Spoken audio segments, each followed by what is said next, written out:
Hello everyone. आज हम लोग बात कर रहे हैं फ्रांसिस बेकन के एक बहुत इम्पॉर्टेंट ऐसे ऑफ स्टडीज़ की। इसमें हम जानेंगे कि स्टडीज़ हमें क्यों करनी चाहिए, क्या क्या उससे फ़ायदे हैं, क्या नुकसान हैं। नुकसान भी है स्टडी के, वो भी फ्रांसिस बेकन ने बड़े अच्छे से समझाए हैं। तो इस क्लास में हम यही डिस्कस करेंगे लाइन बाय लाइन। फर्स्ट हम बात करते हैं फर्स्ट लाइन की। Study serve for delight, for ornament and for ability. मतलब स्टडी से क्या क्या होता है। तो फर्स्टली डिलाइट मतलब आनंद आता है। दूसरा ऑर्नामेंट मतलब गहने दिखाने के लिए भी लोग पढ़ते हैं, और कुछ योग्यता एबिलिटी के लिए भी पढ़ते हैं। ठीक है, स्टडी करते हैं। नेक्स्ट लाइन में क्या है, पोएट बोलते हैं जो इसका सबसे मुख्य उद्देश्य है ना, जो रीजन है ना, वो डिलाइट है। डिलाइट मतलब क्या होता है, आनंद। और आनंद मिलता कैसे है, तो अगर आप स्टडी अकेले में करें, आराम से करें, ठीक है, तो आपको आनंद मिलेगा।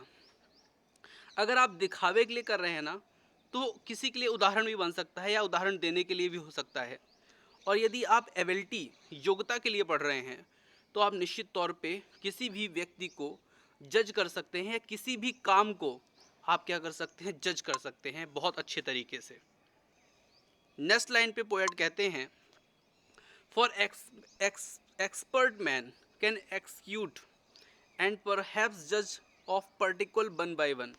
अगर कोई अच्छा व्यक्ति जो अच्छे से स्टडी करके बैठा है, एक्सपीरियंस्ड व्यक्ति है ना, वो किसी भी चीज़ को वन बाय वन या किसी भी व्यक्ति को एक एक करके क्या कर सकता है, अच्छे से जज कर सकता है।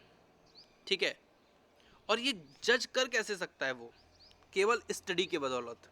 अगर वो अच्छे से स्टडी कर ले, तो वो किसी भी व्यक्ति को, किसी भी चीज़ को, किसी भी प्लॉट्स को, प्लॉट मतलब किसी भी सही, किसी भी अफेयर मतलब किसी भी मैटर को, ठीक है, बहुत अच्छे तरीके से क्या कर सकता है, एक्सप्रेस कर सकता है एक एक करके। नेक्स्ट लाइन है to spend too much time in study is sloth. अब यहाँ पे नुकसान बता रहे हैं पोएट। क्या नुकसान बता रहे हैं, तो ये देखिए कि अगर आप बहुत ज़्यादा स्टडी करते हैं तो आप स्लॉथ हो जाते हैं। स्लॉथ मतलब होता है लेजी हो जाते हैं। To use them too much for ornament is affection. अब यहाँ पे पोएट ये बोल रहे हैं कि कोई व्यक्ति अगर हर चीज़ को ना जजमेंट करे अपने पढ़ाई के दम पर, मतलब पढ़ाई के दम पर ही वो जजमेंट करे, तो ये गलत है। मतलब हर चीज़ को जो है पढ़ाई के दम पर या स्टडी के दम पर जो है ना जजमेंट नहीं किया जा सकता। अब जैसे मान लीजिए कोई कार्य है जो स्टडी का नहीं है, और फिर भी उसे स्टडी से दम पे आप वो करें, जजमेंट करें, तो वो गलत है। ऐसा पोएट बोलते हैं, मतलब ये निगेटिव थिंक है। नेक्स्ट लाइन पे पोएट कहते हैं कि the perfect nature and are perfected by experience. मतलब एक परफेक्ट नेचर जो है ना, वो एक्सपीरियंस से ही आता है। उसकी एबिलिटी जो है ना, वो डेवलप होती है। कैसे, स्टडी करके। हाँ, लेकिन ये भी पोएट बोलते हैं कि जैसे एक प्लांट को बड़ा करने के लिए उसको प्रूनिंग की ज़रूरत होती है, काट छांट की ज़रूरत होती है। ठीक है, उसमें मिट्टी को उसके कहना चाहिए कि उस काट छांट पेड़ को करते रहे तो वो अच्छे से ग्रो करता रहता है। उसी प्रकार स्टडी को भी आपको काट छांट करते रहना चाहिए। ठीक है, मतलब स्टडी आप करें तो स्टडी इक्वल टू यहाँ पे एक्सपीरियंस को पोएट ने बोला है कि स्टडी आप अच्छे से करेंगे ना, तो एक्सपीरियंस आपका अच्छा बनेगा। ऐसा पोएट कह रहे हैं। अच्छा, यहाँ पे पोएट बोलते हैं, अब ये डायरेक्ट क्वेश्चन आएगा एग्जाम पे, crafty man condemn studies. Crafty man कैसे स्टडी को क्या करते हैं, कंडेम करते हैं। सिंपल मैन एडमायर देम, जो साधारण व्यक्ति होते हैं वो उसको एडमायर करते हैं, प्रशंसा करते हैं। और वाइज मैन उसको यूज़ करते हैं, बुद्धिमान लोग उसको क्या करते हैं, यूज़ करते हैं। ठीक है, तो यहाँ पे पोएट बोलते हैं for they teach not their own use but that is the wisdom without them and above them won by observation. ठीक है, तो यहाँ पे पोएट ये बोलते हैं कि हर चीज़ का ऑब्जर्वेशन जो है ना, हर चीज़ का ऑब्जर्वेशन जो है ना, वो विदाउट, नहीं, विजडम के मतलब बुद्धिमत्ता के बिना भी हो सकता है। लेकिन उसके लिए क्या है कि आपको स्टडी अच्छी होनी चाहिए आपकी। ठीक है, तो यहाँ पे ये क्वेश्चन बनते हैं कि क्राफ्टी मैन कंडेम स्टडी। चलिए, तो नेक्स्ट पोएट बोलते हैं रीड नॉट टू कॉन्ट्रडिक्ट, मतलब किसी चीज को आपको गलत नहीं पढ़ना चाहिए या गलत उसको नहीं मान लेना चाहिए, ठीक है। और किसी के ऊपर आपको जल्दी विश्वास भी नहीं कर लेना चाहिए, मतलब जो बुक में लिखा है उसको आपको जल्दी जो है ना गलत नहीं मान लेना है, ठीक है। और ना जल्दी किसी आंख बंद करके एक बुक के ऊपर आपको भरोसा ही कर लेना चाहिए। उसको जो चीज़ लिखी है बुक में उसको नाप तौल के आपको कंसीडर करना चाहिए, समझना चाहिए, ठीक है। अब यहाँ पे बुक को पढ़ने का तरीका बता रहे हैं कि कैसे पढ़ना चाहिए। तो some books are to be tasted, कुछ पुस्तकों को, कुछ किताबों को केवल थोड़ा थोड़ा पढ़ना चाहिए, टेस्ट करना चाहिए। अदर्स टू बी स्लोड, कुछ को आपको, सलोड मतलब होता है चबा के जल्दी खा लेना, मतलब सीधे निगल लेना। तो किसी बुक को आपको जल्दी जल्दी पढ़ लेना चाहिए। और some few to be chewed and digest, और कुछ ऐसी बुक है जिनको आपको बहुत गहनता से दिमाग लगा के पढ़ना चाहिए। Some books are to be read only in part, और कुछ बुक को आपको केवल पार्ट में पढ़ लेना चाहिए, ठीक है, मतलब छोटे छोटे पार्ट करके आप पढ़ लीजिए, या कुछ पार्ट्स पढ़ लीजिए, कुछ छोड़ दीजिए।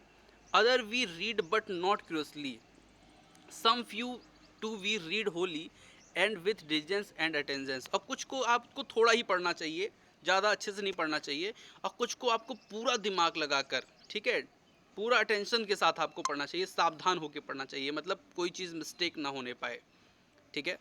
नेक्स्ट लाइन पे चलते हैं। यहाँ पे बोलते हैं कुछ किताबों को अपने डिप्टी मतलब सब ऑर्डिनेट से या किसी दूसरे व्यक्ति के द्वारा पढ़वा लेना चाहिए, और साथ में उस किताब को पढ़वाने के बाद उसका जो समरी है वो आपको उनसे समझ लेना चाहिए, ठीक है, मतलब कंप्लीट बुक को नहीं पढ़ना चाहिए, ठीक है, कुछ ऐसी है, समरी को उसके पढ़ लेना चाहिए, ये पॉइंट कहते हैं। ये मैं आपको लाइन बाय लाइन पढ़ा रहा हूँ, और इसका पूरा स्टडी मटेरियल जो है ना पूरा, वो आपको रेवा इंस्टीट्यूट के ऐप में मिलेगा। रेवा इंस्टीट्यूट का ऐप जो है, आप लिंक से जो डिस्क्रिप्शन में दी हुई है आप उसे डाउनलोड कर लीजिए और इस कोर्स को आप पढ़िए, ठीक है। वहाँ पे इसके साथ साथ आपको 1500 क्वेश्चन मिलेंगे जो इंग्लिश ग्रामर के 2008 to 12 आए हुए हैं, और 1500 क्वेश्चन आपको मिलेंगे जो लिटरेचर के होंगे, ठीक है, प्रैक्टिस के लिए आपको रहेंगे, ठीक है। और वहाँ पे आपको ये पूरा जितना भी आपका सिलेबस है एमपीटेट का वो पूरा वहाँ पे आपको मिलेगा, ठीक है। तो आगे चलते हैं। Reading make a full man, जो पढ़ता है ना वो अच्छा आदमी, फुल आदमी बनता है, फुल मैन बनता है। कॉन्फ्रेंस अ रेडी मैन, जो कॉन्फ्रेंस होता है ना, कॉन्फ्रेंस मतलब जो बातचीत करता है, ठीक है, कॉन्ट्रोडिक्ट करता है, वो जो है क्या बनता है, रेडी मैन, मतलब किसी भी चीज़ को जवाब देने के लिए बिटी, हाजिर जवाबी बनता है। और जो राइटिंग करता है वो एग्जैक्ट मैन या परफेक्ट मैन बनता है, ठीक है, ऐसा पोएट बोलते हैं। And there if a man write little, अगर कोई व्यक्ति लिखना नहीं जानता, कम लिखता है या ना के बराबर लिखता है, तो उसकी मेमोरी अच्छी होनी चाहिए, पोएट ऐसा बोलते हैं। इफ़ ही कन्फर लिटिल, अगर कोई कन्फर मतलब समझता कम है, ठीक है, तो उसको कैसा होना चाहिए, उसको होना चाहिए प्रेजेंट बिट, मतलब एकदम हाजिर जवाब होना चाहिए, वो तुरंत उसका क्या कर दे, जवाब दे दे। If he read little he had need too much cunning, अगर उसने ज़्यादा नहीं पढ़ा ना तो उसको चालाक होना फिर बहुत ज़रूरी है, नहीं तो उसको जो दूसरे लोग हैं ना वो दबा देंगे, ठीक है। तो यहाँ पे पोएट ये बोलते हैं कि अगर आप लिखना कम जानते हैं ना तो आपकी मेमोरी अच्छी होनी चाहिए, अगर आप कन्फर कम करते हैं ना तो आपका जो बिट होना चाहिए, प्रेजेंट बिट होना चाहिए, हाजिर जवाब होना चाहिए, ठीक है। और अगर आप रीड कम करते हैं, ठीक है, रीड लिटिल, अगर आप पढ़ते कम हैं तो आपको ये होना चाहिए कि आप कनिंग हो, चालाक हो, कि दूसरे ये ना जानने पाएँ कि इसको कुछ नहीं आता, ठीक है। तो ये बहुत अच्छी बात यहाँ पे पोएट ने कहा है। नेक्स्ट, हिस्ट्री जो है ना व्यक्ति को बुद्धिमान बनाती है, वाइज बनाती है। पोएट जो है वो बिटी बनाता है। पोएट जो जो पोएम लिखता है ना, पोएट जो पढ़ता है वो क्या होता है, चालाक होता है, बिटी होता है। द मैथमेटिक्स सबटेल, और जो मैथमेटिक है ना वो व्यक्ति को, उसके माइंड को इंटेलेक्चुअल बनाती है, सबटेल बनाती है। नेचुरल फिलॉसफी डीप, जो नेचुरल फिलॉसफी अच्छे से पढ़ता है, डीप पढ़ता है ना, वो गंभीर होता है और लॉजिकल होता है, ठीक है, मतलब उसके अंदर जो है ना एक लॉयर वाली चीज़ें हो जाती हैं, वो गंभीर होता है, थोड़ा सा उदाहरण अच्छे एग्जाम्पल अच्छे दे पाता है।